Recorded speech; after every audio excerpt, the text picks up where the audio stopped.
Inland Sports.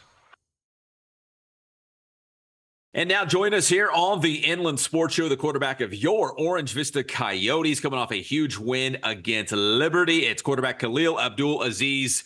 And Khalil, that Liberty game, I've got so many questions. But first, let me start off with the fact that you guys did win the game, 22-21.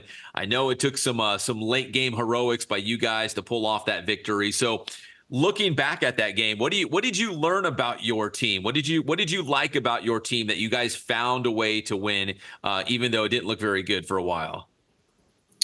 One thing I learned about my team is that we never give up, and we have some sort of camaraderie and team bonding in the late fourth quarter. You know, when the fourth quarter starts, our head coach always makes sure the whole sideline puts a four up to know, like, we got to finish this game. So we ended up finishing the game, and I'm super excited about that. So it was a close one, and I'm just curious, you know, what was the conversation like at halftime? You guys were down, I think it was 7-0, right, to Liberty. So you're still trying to get your first points. You were trailing at halftime, which doesn't happen very often. So what was kind of the message in the locker room?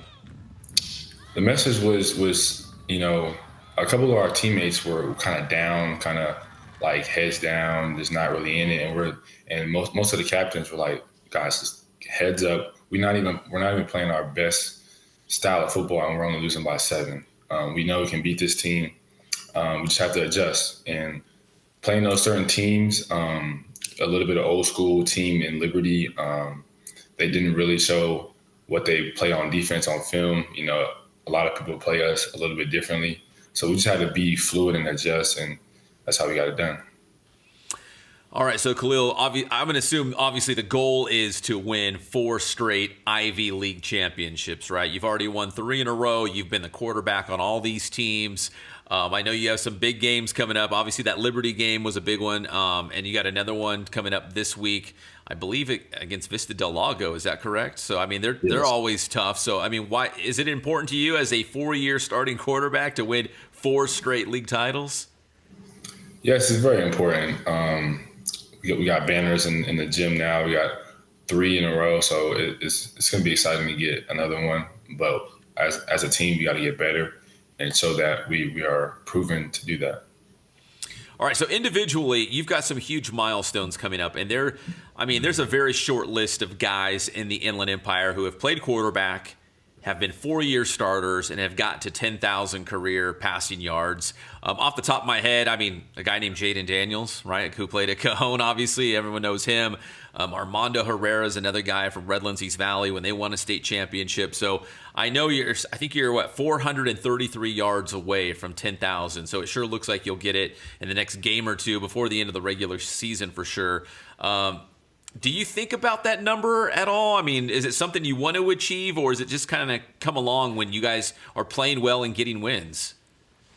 I haven't really thought about it up until the end of last season when some of my coaches were talking about it, saying that I'm really close. Then it got brought up back again before the season.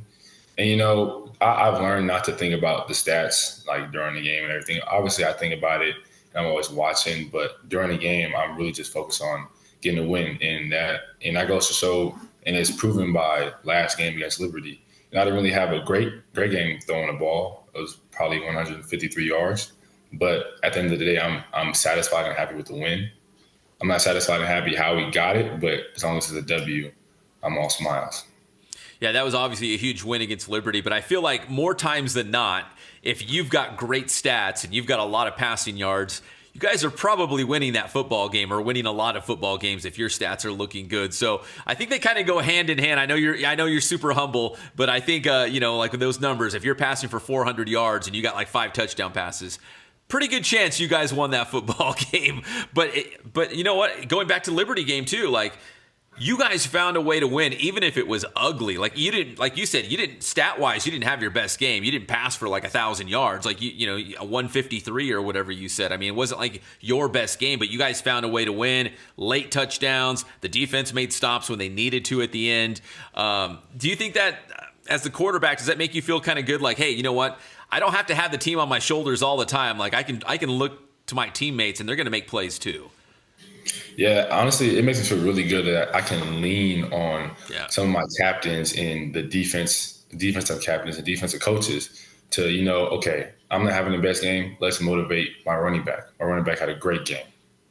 Let's motivate the O line. Let's finish at the 1 yard line. They got a false start on our last PAT, so we say, you know what? Let's go for two. Let's win the game. Let's motivate everybody. The whole sideline was going crazy. The stands were going crazy. So it feels really good to have that motivation in the whole entire team. I'm glad you brought that up because I didn't watch the whole game, but I watched the end of the game, and you did have the kicking unit, I think, on the field, right? Like you said, before that false start, and then you guys decided to go for two. Were you hoping the whole time, like, come on, Coach Fleming, let's just do this. Let's go for two and just win this thing?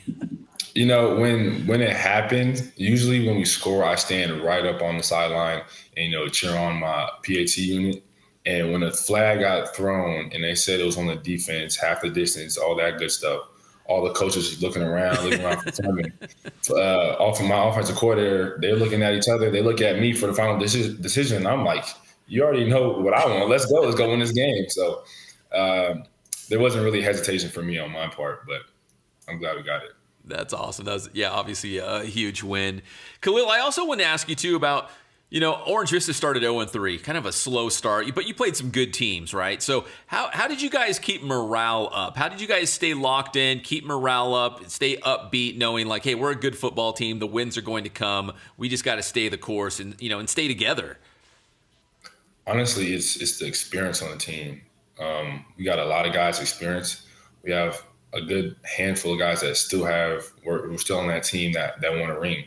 So we know what it takes, and we know our coaches give us a gauntlet of a schedule in the preseason to help us win games like Liberty and finish. So we knew it was good for us. We knew, yes, we didn't like 0-3, but we know it's good for us, and we know how to play Orange Vista brand of football. So those tough games, it was extra motivation and a little extra grit for us so we can come out on top. And I'm sure, too, being the back-to-back Ivy League champions, everyone's going to bring their best game when they play the Yotes, right? So, I mean, Liberty obviously brought it. They're playing better football. They beat Vista Del Lago in the previous week. But VDL, they're always tough, man. They play hard. So that's not an easy game either. So do you feel like you can't overlook anybody? Like everyone who plays Orange Vista is going to bring everything they've got to beat you guys. Yeah, that's kind of been the message over the couple of years we've been playing. It's like once we made a name for ourselves, it's really us versus everybody, yeah. and that hasn't changed yet. Everybody plays us their toughest. Everybody plays us up, and we just take it how it is, and let's go. All right, Khalil, congratulations on a great season so far. I know you guys got big goals out there for OV, league titles, CIF run, all those sorts of things. But also individually, again, approaching 10,000 career passing yards. Man, that is a very short list of quarterbacks who have said they've been able to do that. Man, it's a very short list, and also some big names on that list as well. 433 away from reaching that. So maybe against Vista Del Lago, maybe the game after that one, but it sounds like certainly during the regular season before you guys get to the playoffs. So congrats, Khalil. Really appreciate the time, and best of luck against the Ravens coming up. Thank you. Appreciate it. All right, you got it. That's Orange Vista quarterback Khalil Abdul Aziz here on the Inland Sports Show. Inland Sports.